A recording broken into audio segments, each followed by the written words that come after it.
AP deputy CM Pawan Kalyan గురించి YCP అధినేత YS Jagan చేసిన వ్యాఖ్యలకు మంత్రి నారా లోకేష్ కౌంటర్ ఇచ్చారు.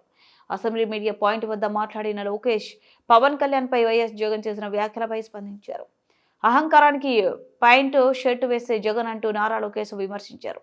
అధికారంలో ఉన్నప్పుడు అధికారం కోల్పోయినప్పుడు ఎప్పుడు కూడా ప్రజలకు దూరంగా ఉన్నారంటూ విమర్శించారు. పవన్ కళ్యాణ్ పై వైఎస్ జగన్ చేసిన వ్యాఖ్యలను ఖండించిన నారా లోకేష్ మొన్నటి ఎన్నికల్లో జగన్ కి వచ్చిన మెజార్టీ ఎంత, పవన్ కళ్యాణ్ కి వచ్చిన మెజార్టీ ఎంత అంటూ ప్రశ్నించారు. వైసీపీని ఎన్ని సీట్లు వచ్చాయి, జనసేనకు ఎన్ని సీట్లు వచ్చాయంటూ ఎద్దేవా చేశారు. నోరుంది కదా అని ఏది పడితే అది కించపరిచేలా మాట్లాడడం బాధాకరమని, సరైన పద్ధతి కాదంటూ నారా లోకేష్ హితవు పలికారు. మేమందరం కోరుకునేది ఏంటంటే ఒక ముఖ్యమంత్రిగా పనిచేసిన వ్యక్తి ఉందాతనంగా మాట్లాడతారు, వాస్తవాల దగ్గరగా మాట్లాడతారు, ఒక వ్యక్తిని కించపరిచే విధంగా మాట్లాడతారని కించపరుచుకునే విధంగా మాట్లాడతారని అనుకున్నాం. కానీ ఇదంతా చూసిన తర్వాత ఇందులో ఆయనకి ఏమీ లేవు, ఏది రాదని నాకు అర్థమైంది. అధికారంలో ఉన్నప్పుడు ప్రజల్ని కలవలేదు, ప్రతిపక్షానికి వచ్చిన తర్వాత హౌస్కి రారు. అంటే ఎప్పుడు దూరంగా బతకాలని కోరుకునే వ్యక్తి జగన్మోహన్ రెడ్డి గారు. ముఖ్యమంత్రి పదవి కోసం సొంత తండ్రి శవాన్ని పక్కన పెట్టుకుని ఆనాడు సంతకాలు సేకరణ చేసిన వ్యక్తి జగన్మోహన్ రెడ్డి గారు. 2019 ఎన్నికల్లో సొంత బాబాయిని లేపేసి మేమేదో చేశామన్న నింద మా పైన వేసిన వ్యక్తి జగన్మోహన్ రెడ్డి గారు. ఇంతేకాకుండా ఈరోజు ప్రభుత్వం పైన, బడ్జెట్ పైన, గౌరవ ఉప ముఖ్యమంత్రి గారి పైన మాట్లాడిస్తే నిజంగానే నాకు చాలా ఆశ్చర్యం వేస్తుంది. పరదాల ప్రభుత్వం ఈరోజు పోయింది.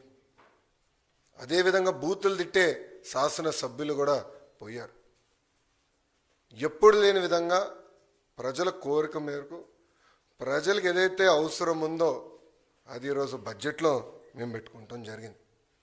ఎన్నికల ముందల వై నాట్ 175 అని పదే పదే చెప్పిన వ్యక్తి ప్రజలు 11 స్థానాలు ఇచ్చారు. ప్రజలే మీకు ప్రతిపక్ష హోదా ఇవ్వకూడదని నిర్ణయించుకున్నారు. అది ఆయన ఇప్పుడు కూడా తెలుసుకోకుండా నిన్న చెప్పా వన్డే ముఖ్యమంత్రి అని.